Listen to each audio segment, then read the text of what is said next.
Kinamusta naman ni Luna kay Doc Ivan ang kalagayan ni Emil at sinabihan niya ito na bantayan niya ng mabuti si Emil. Ang sabi ni Doc Ivan na safe si Emil at wala itong ibang mapupuntahan. Kumatos pa rin ito. Sinabihan ni Luna si Doc Ivan na mag-iingat pa rin siya. Kumatos nga si Emil pero hindi nila alam yung mga kasama nito baka umaaligid-igid lang ang mga ito. Ang sabi ni Doc Ivan na itong pinakaligtas na lugar sa Alicante ngayon. Kalahati yata ng kapulisan nandito. Ang sabi ni Lona na walang ligtas-ligtas hanggat hindi pa nakuhuli ang mga kasamahan ni Emil. Hindi pa sila ligtas. At bakit pa siya nag-volunteer na gamutin si Emil? At bakit kailangan pa itong gamutin? Sinabihan ni Doc Ivan si Luna na hindi sila pwedeng mamili ng pasyente kahit ano o sino pa ang pasyente. At kinamusta naman ni Doc Ivan ang kalagayan ni Liam. Sinabihan naman ni Liam si Doc Ivan na okay naman siya. Sabi ni Doc JC, pwede na daw siya lumabas bukas. Naiinis naman si Luna dahil inaasar siya ni Liam. Hanggang nakita nga nila sa social media na galit na ang mga tao sa Roja. Nasakta naman nito si Liam at ang iniisip niya ngayon kung nasaan ang kanyang ina. Basta ang alam niya, hindi ligtas ang kanyang ina.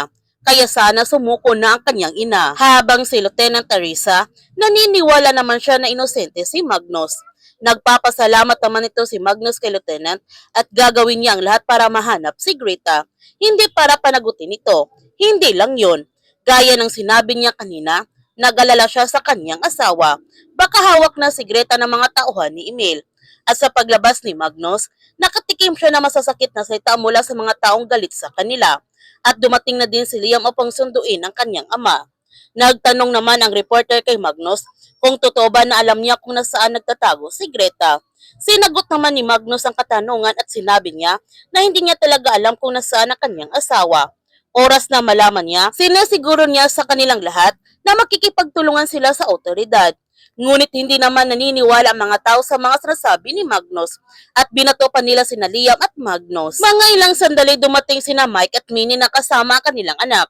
Sinabi ni Maddie sa mga taong nagrarally na hindi masama sina Magnus at Liam at iniligtas nga siya ni Liam sa bingit ng kamatayan. Sinabi din ng mag-asawa kung hindi dahil sa mga Roja, hindi sila buo ngayon. At dahil sa sinabi ng pamilya, mukhang naniniwala nga ang mga tao nito. Pati rin si Ice, nagsalita din siya sa social media na isang inosente sina Liam at Magnus at nang dahil sa kanila, kaya siya buhay ngayon. Gayon pa man, nagpaalam nga si Ice kay Olsen na aalis na siya ng bansa upang ipatuloy ang kanyang pag-aaral bilang nursing. At nangako siya kay Olsen na babalik siya nito. Nakiusap naman si Wendy kay Magnus na sabihin na niya kung nasaan talaga si Greta ngayon, kung talagang may concern ito sa kanila. Humihingi naman ng sorry si Magnus kay Wendy dahil hindi niya talaga alam kung nasaan si Greta. Inilibing na nga si Chef Lo at naalala naman nila Wendy at Olsen ang masasayang alaala na kasama nila si Mang Ben. Humihingi naman ng sorry si Wendy sa kanyang anak nung nagsinungaling siya na tungkol sa kanyang tunay na ama. Ayaw lamang niya na lumaki si Olsen na punong-puno ng galit nung nalaman niya ang totoong pagkatao ng kanyang ama. At naintindihan naman ito ni Olsen kaya pinatawad na niya ang kanyang ina. Naiinip naman si Homer na parang isang daga silang nagtatago ngayon na milyones naman na kanilang mga pera. Di ba dapat nasa 5-star hotel sila ngayon? Nag-i-enjoy. Sinabihan ni Lucas ang kanyang kuya na hindi pa tapos ang kanilang misyon. Kailangan pa nila makuha sina Emil at Mila. Ngunit hindi naman sang-ayon si Lenny sa kanilang pinaplano dahil ipapahamak lang nila ang kanyang ama at marami na naman ang mamamatay. Habang si Emil, gumising na nga ito sa kanyang pagkakumatos. Kaya huwag natin palalapasin ang kapanapanabik ng mga tagpo sa Roja.